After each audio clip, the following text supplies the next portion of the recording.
My husband and my best friend had an affair. I pretended to be a hotel room attendant to catch them red-handed. I'm still shaking as I type this. I don't even know where to start or what to do next. But I need to get this out. I've been married to my husband for 5 years. We met in college and have built a life together. My best friend since college, let's call her Elle, has always been like a sister to me. We shared everything from heartbreaks to family drama. They were friendly with each other, and I never once thought anything was off between them. I trusted them both completely. But lately, things felt strange. It started with little things. My husband started receiving late-night texts that he would quickly hide or silence when I was around. When I asked, he said it was work stuff and I was just being paranoid. Then Elle suddenly stopped hanging out with me as much. She'd cancel plans last minute but post pictures on social media of herself out and about, looking like she was having fun without me. The worst part was that my husband started taking more work trips that didn't feel right. And whenever he came back, his clothes smelled like perfume, not mine, but Elle's. I started doubting myself, wondering if I was losing my mind. I confronted both of them separately. And both just told me I was overthinking, that I was being crazy and jealous. I felt so gaslighted, confused, and alone. Maybe I was imagining things, but a part of me refused to let go of the nagging feeling that something was terribly wrong.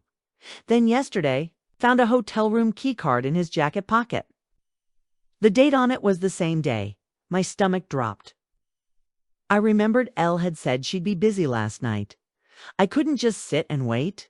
I needed to know the truth before I broke down completely, so I made a plan. I found out the hotel and the room number from the key card. Last night, I dressed up as a room attendant and went there. I pretended I was there for turn-down service. When I opened the door, I saw them. My husband and my best friend together in bed. They saw me. Their faces froze. I froze too, but I managed to take some pictures before I quietly left. I'm devastated. I don't know what to do with this evidence. I don't know if I should confront them again or just leave. I'm so lost right now. Has anyone else been through something like this? What should I do next? Asterisk update 1. I gathered all the proof, confronted them.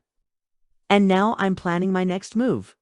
After I posted my story, I was flooded with messages from strangers telling me to lawyer up and be smart before confronting either of them again. I'm glad I listened. I stopped speaking to both my husband and Elle completely. I deleted their numbers from my phone, blocked them on social media, and focused on collecting evidence quietly. Every screenshot, every picture I took last night, I backed them up in multiple places. Then I started digging. I checked our joint bank account and found multiple withdrawals at the same hotel, not just the one night. There were charges from 3 other dates over the past 2 months. My heart sank, but I was determined to stay calm. Next, I found an old tablet he'd left logged in at home. I hesitated for a moment, but opened the messaging app. There, they were texts between him and Elle, explicit and full of plans to meet. They thought no one else would ever see those messages. That was it. I had what I needed.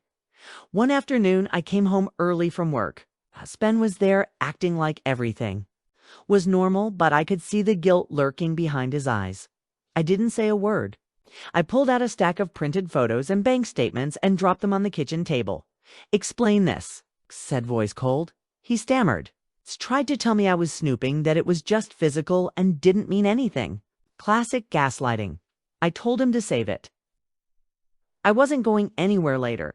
I called Elle from a different number. She picked up, sobbing. She said she didn't mean for it to happen, blamed her loneliness in her own relationship, and begged me to forgive her. I didn't respond. How could I? Our mutual friends heard the rumors and were split. Some were shocked and angry for me. Others tried to stay neutral, pretending it wasn't their problem. My family was my rock. They told me to get out and never look back. I met with a divorce lawyer the next day. She said the evidence was enough for an at-fault divorce and that I could fight for a fair settlement, especially since they spent marital money on their secret affair. I started paperwork quietly, not telling either of them what I planned. Then, something strange happened. My husband suddenly turned into Mr. Perfect. Flowers showed up at the door, he cooked dinner. He apologized nonstop, begging me not to leave. Meanwhile, Elle sent me a message. "You'll regret leaving him. You'll end up alone." Smiled, not because I felt sorry, but because I realized I wasn't going to be the victim here. I was going to make sure they both got exactly what they deserved. Update 2. I took back control, publicly exposed them, won my divorce, and started my life over. After my husband's sudden charm offensive and Elle's pathetic threats, I knew I had to stay 2 steps ahead. This wasn't just about hurt feelings. Anymore, it was a battle to protect my future. I worked closely with my lawyer to gather more proof. We got copies of our joint financial records, and what I found made my blood boil. He'd been draining marital assets to spoil her expensive gifts, fancy dinners, even trips they took together on my dime. It was the final insult. My lawyer told me this would give me a strong advantage in court. The betrayal wasn't just emotional, it was financial. And that counted. But I wasn't content with just winning quietly. I planned a casual dinner with our closest mutual friends and family. It was supposed to be lighthearted, but I had a little surprise in store. Halfway through the evening, I raised my glass and said, "I want to thank my husband for taking my best friend to all those hotels so I could finally see their true colors." The room went dead silent. The shock was palpable. Some friends looked away, uncomfortable. Others stared wide-eyed, clearly stunned. My husband's face went pale, and Elle barely held it together. The power in that moment was intoxicating. The fallout didn't stop there. I reached out to Elle's fiancé. He didn't know about the affair until I showed him the proof. Within days, he broke off their engagement publicly on social media, posting some of the photos I had taken. The comments were brutal. It was a humiliation they both deserved.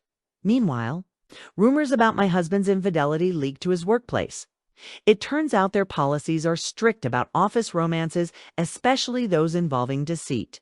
Soon enough, he was facing serious scrutiny and risked losing his job. Behind the scenes, the toxic couple's relationship was crumbling fast. A mutual friend told me they were constantly fighting, accusing each other of cheating and lying. Honeymoon phase was over. The divorce finalized a few months later. Thanks to the mountain of evidence, I got the house a fair share of his retirement funds. And none of the debt he'd run up spoiling his mistress. He had to move into a cramped apartment downtown. The life he tried to build with her was in ruins. As for me, I started therapy to heal properly. I reconnected with old hobbies I'd neglected for years and took a solo trip to clear my head. Most importantly, I started casually dating again. This time with someone who genuinely respects me and treats me the way I deserve. Then, one night, I got a message from my ex-husband. "I made a huge mistake. I miss you." I saw it, but didn't reply. Some mistakes aren't meant to be forgiven. I'm finally free. And for the first time in a long time, I'm excited about my future.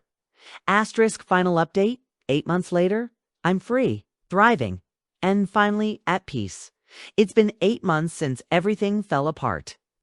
Since that terrible night when I walked into a hotel room pretending to be a room attendant, expecting to find my worst nightmare, but instead, I found my freedom. I've fully moved on emotionally, physically, and mentally. I'm no longer the broken woman haunted by betrayal.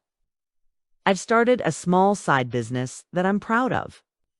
Something creative that lets me express myself and brings in extra income. At work, I finally earned that promotion I'd been working toward for years. Life feels like it's finally moving in the direction I always wanted. As for them, my ex-husband is single again. After everything, Elle couldn't even keep him. She caught him texting another woman. They split, messy and bitter. She even tried reaching out to me recently, pretending she wanted to talk like old friends, but I didn't reply. Why would I? This whole experience taught me a hard truth. Betrayal says more about the betrayer than the betrayed. It's not a reflection of my worth or what I deserve. I should have trusted my gut from the start. It was right all along. I don't wish them well, but I don't wish them harm either. I simply don't care anymore. They've lost me, and that's their own loss. I'm focusing on myself, surrounded by people who truly deserve my time and love. Looking back, I realize how strong I've become. I didn't just survive, I thrived. And now every day feels like a new chance to rebuild, grow, and find happiness on my own terms. If there's one thing I want anyone reading this to know, it's this. Sometimes the worst betrayal can lead you to the best freedom.